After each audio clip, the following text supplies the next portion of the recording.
ആദ്യം പാട്ട് പാടുന്നേ? അമ്മച്ചി പാട്ട് പാടുവോ? ഇല്ല മോളെ. എന്താ പിന്നെ നീ ഇത് മോള് പാട്. അയ്യോ ആന്റി, എനിക്ക് പാട്ട് പാടാന്ന് അറിഞ്ഞൂടാ. അറിയുന്ന എന്തിനാ മോളെ? അങ്ങോട്ടൊന്ന് പാട്.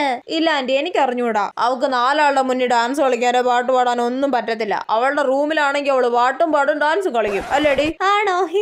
ചിന്നുമോള് തന്നെ ആദ്യം പാട്ട് പാടി തുടങ്ങട്ടെ. അവളോട് പറയേണ്ട താമസം. അവളതിന് റെഡി ആയിട്ടിരിക്കുക. പാടത്തെ മമ്മി. കണ്ടോ, കൊച്ചു പിള്ളേരെയൊക്കെ കണ്ടു പഠിക്ക്. നാടിന്നമ്മ മോനെ പൊന്നു മോനെ മുട്ടായവനെ, സൂര്യാനും ചന്ദ്രനും പൊന്നായവന്, ഞങ്ങൾ കാണാനായി വന്നവനെ. അണ്ണാനോ? ഇവനെ തൊഴിക്കാനായി എന്നും തിരക്ക്. തൊഴിക്കാനോ? ഇവനെ കടിച്ചു വിട്ട കടുവകൾക്ക് 10 കടുവയോ? എല്ലും മീനാച്ചി, എല്ലും മീനാച്ചി. ഇവിടുത്തെ എന്ത് തേങ്ങയൊക്കെയാണോ ഈ പാടുന്നത്? കൊള്ളാം മോളെ, അടിപൊളിയായിട്ടുണ്ട്. ഇപ്പൊ പിള്ളേരുടെ ഒക്കെ വായിൽ ഈ ഒരു പാട്ട് മാത്രമേ ഉള്ളൂ. എന്റെ പൊന്നോ, അതൊന്നും പറയണ്ട. 24 മണിക്കൂർ ഈ പാട്ട് വെച്ചായിരിക്കുന്നത്. അങ്ങനെ കേട്ട് പഠിച്ചതാ. ഓ പിന്നെ, എന്നിട്ട് അവളുടെ ഒരു മീനാക്ഷി.